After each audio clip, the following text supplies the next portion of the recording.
जय हिंद दोस्तों। आज विश्व हिंदू परिषद जिला नूरपुर ने प्रखंड नूरपुर, फतेहपुर, इंदौरा के सभी कार्यकर्ताओं ने एसडीएम नूरपुर महोदय के द्वारा हिमाचल प्रदेश मुख्यमंत्री जयराम ठाकुर जी को ज्ञापन सौंपा, जिसमें उन्होंने चंबा, तीसा, शिमला आदि स्थानों से गौ माता की तस्करी, लव जिहाद और धर्मांतरण के मामलों पर अंकुश लगाने की पुरजोर मांग रखी। अन्यायी अत्याचारी आतताई को मारने में कभी कोई पाप नहीं लगता है, क्योंकि उसके मारने से बहुत सारे जीवों को सुख पहुंचता है, बहुत सारे जीवों की रक्षा होती है। इसलिए आतताई को मारने में हमें कभी भी संकोच नहीं करना चाहिए, उससे कभी भी पीछे नहीं हटना चाहिए। लेकिन हम श्रेष्ठ पुरुषों की हमेशा रक्षा करें, और ये तभी संभव है जब हमें अपनी संस्कृति का ठीक ज्ञान हो, हम अपने सिद्धांतों को ठीक से जान लें। हमारी संस्कृति का हमें कितना ज्ञान होता है, जब भी हम किसी से पूछते हैं तो हमें वो क्या जवाब दे पाता है। तो हमारे पास हमारी जो संस्कृति है वो मूल्यवान संस्कृति है, वेदनाओं का हरण करने वाली संस्कृति है, प्राणी मात्र को सुख पहुंचाने वाली संस्कृति है। हम एक मिट्टी पत्थर से लेकर के मनुष्य पर्यंत, क्योंकि मनुष्य से श्रेष्ठ कुछ भी नहीं होता है, सभी का सम्मान, सभी का पूजन यथा योग्य करने वाले हम इंसान थे। और वो संस्कृति वेदों की संस्कृति थी। हमने अपनी भूमि को पूजा, हमने वृक्षों को पूजा, हमने पशुओं को पूजा, पक्षियों को पूजा, और हमने मातृमान, पितृमान, आचार्यमान सभी गुरुओं को पूजा, सभी को हमने सम्मान दिया है। ऐसा एक भी इंसान नहीं है जिसको हमने सम्मान नहीं दिया, लेकिन सभी को यथा योग्य सम्मान ही देना हमें चाहिए। मैं बहुत बार पूछता हूँ कि हम जो पूजा करते हैं, तो मैंने पूछा पूजा किसे कहते हैं, तब पूजा के जब व्याख्या की बात आती है तो हम कोई ठीक उत्तर नहीं दे पाते। मैं कहता हूँ यथा योग्य व्यवहार को पूजा कहते हैं। जैसा जो व्यक्ति है उसके साथ वैसा ही व्यवहार करना चाहिए।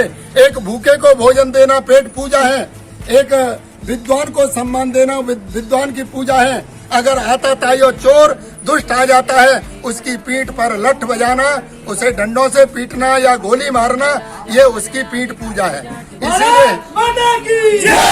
इसीलिए हमको अपनी संस्कृति को समझना है।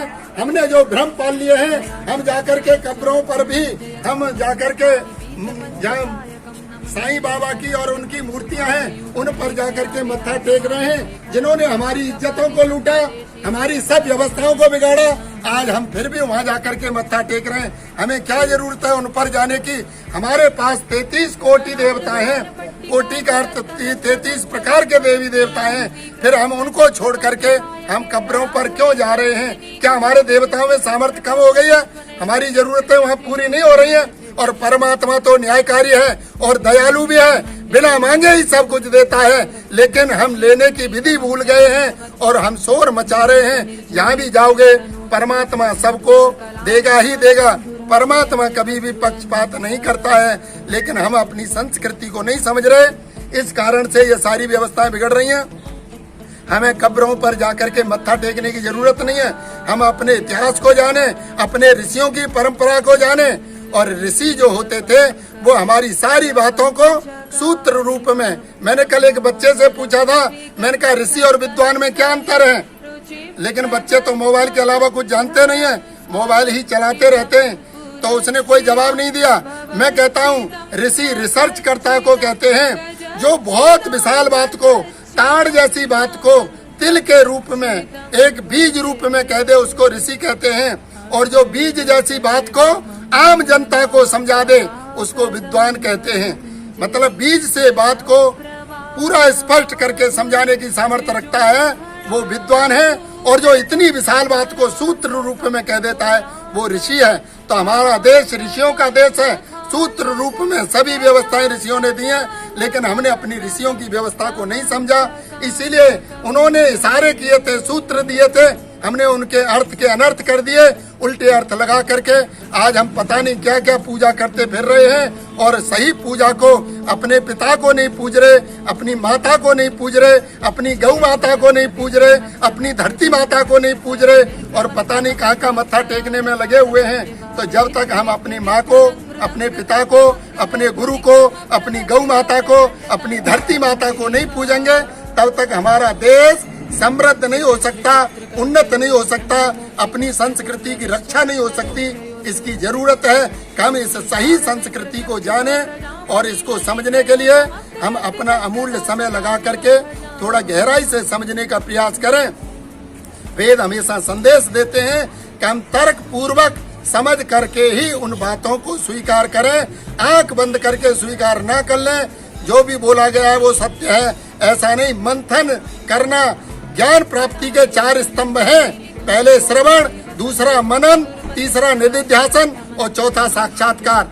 जब तक ये 4 सूत्रों को अपने जीवन में नहीं अपनाओगे तब तक आप ज्ञान प्राप्ति नहीं कर सकते हैं। हम केवल सुन करके पूरा नहीं कर सकते, उसमें मनन भी करना चाहिए।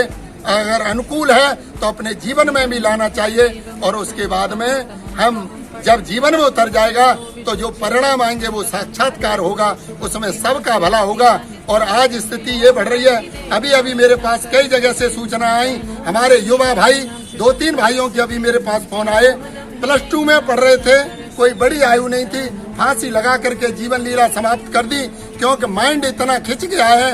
अब हम किसी चीज को बर्दाश्त करने की सामर्थ्य खोते जा रहे हैं। इसीलिए जरूरत है कि समय समय पर विद्वानों का सानिध्य प्राप्त करें, अपने माइंड को शुद्ध करें और उसको शुद्ध करके सही सोच को बनाएं, अपनी सोच को विकसित बनाएं। क्षुद्र बुद्धि से कुछ नहीं होता है, हमेशा विशाल बुद्धि काम करती है। आपको पता है एक दीपक जब जलाया जाता है हवा का झोंका बुझा देता है उसको, लेकिन जंगल में लगी हुई आगे वो हवा के झोंके से बुझती नहीं है और धू-धू करके जल उठती हैं। हम क्षुद्र बुद्धि लेकर के कहीं भी जाएंगे तो हम बुझ जाएंगे, लेकिन विशाल बुद्धि लेकर के जाएंगे तो हवा के झोंके, परिस्थितियां, उलझने उसको और जगा करके जाएंगी और उन्नत बनेंगे। हमको उन्नत बनना है।